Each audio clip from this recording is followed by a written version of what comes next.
The First United Church of Cthulhu, linked to their YouTube channel in the description of this video, kindly allowed me to read some of their copy of the John Dee Necronomicon. It is the most complete version of the Necronomicon that I have seen. The widely published Simon Necronomicon appears to be a fragment of the John Dee Necronomicon with some alterations. In both the Simon Necronomicon and the John Dee Necronomicon, sacred numbers are associated with deities, traditional planets and elemental metals. The traditional planets are those celestial objects called planets by the ancients, specifically the Sun, the Moon, Mercury, Venus, Mars, Jupiter and Saturn. The symbols for those traditional planets can be found on the coat of arms of the Royal Society of Chemistry of the United Kingdom of Great Britain and Northern Ireland. On the shield, the symbols are arranged in a way that shows the relationship between the planet's sacred numbers, the order in which you pass through each deity's associated astral gate in the Necronomicon, the order of the associated metals' atomic numbers, and the order of the days of the week. Link to detail of that in the description of this video. In Simon's Necronomicon, the names of the deities are those of ancient Mesopotamian deities, but in John Dee's Necronomicon, the names are those of outer gods and great old ones. The 7 planetary metals are arranged in pairs. In each pair, the atomic number of one metal is 3 greater than the atomic number of the other. Of course, with there being 7 planetary metals, one of the metals does not have a partner. This lonely metal is Mercury, associated with the Babylonian god Nebo in the Simon Necronomicon, and the outer god Nyarlathotep in the John Dee Necronomicon. However, the 7 planetary deities are not the only deities associated with a sacred number in the Necronomicon. In the John Dee Necronomicon, the number 60 is associated with the outer god Azathoth, the nuclear chaos at the centre of the universe.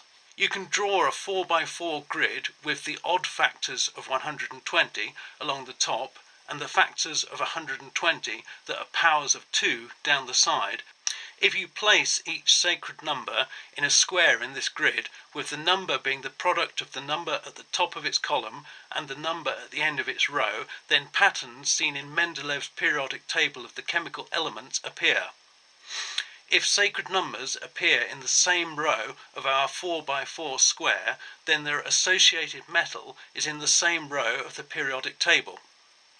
If you look at a row of sacred numbers, the atomic numbers of the associated metals increase as you go from left to right, just as the atomic number of the elements in the same row of the periodic table increase as you go from left to right.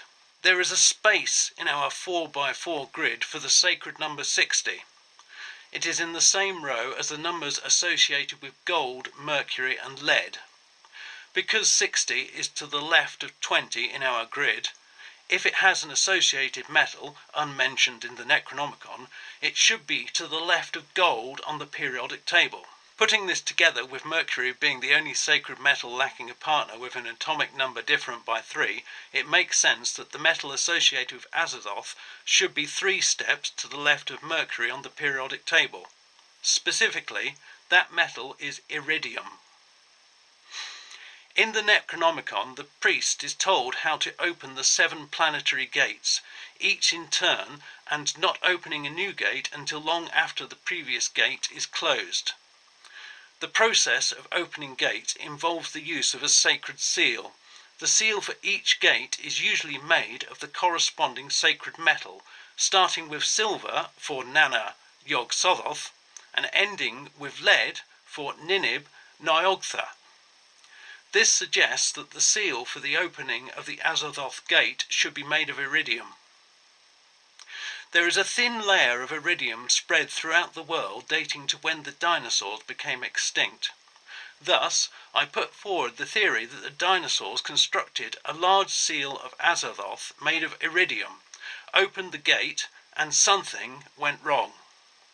Perhaps they were unable to shut the gate because of the sheer mass of iridium, or an error in their incantations. We will probably never know.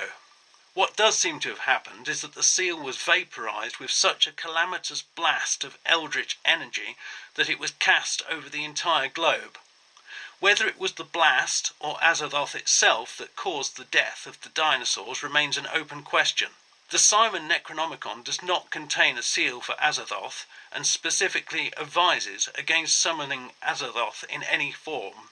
The John Dee Necronomicon I have not completely read, and will probably never read completely for the sake of my sanity. One last happy thought: your body almost certainly contains some atoms of Iridium that were part of the seal the dinosaurs used to open the Azathoth gate.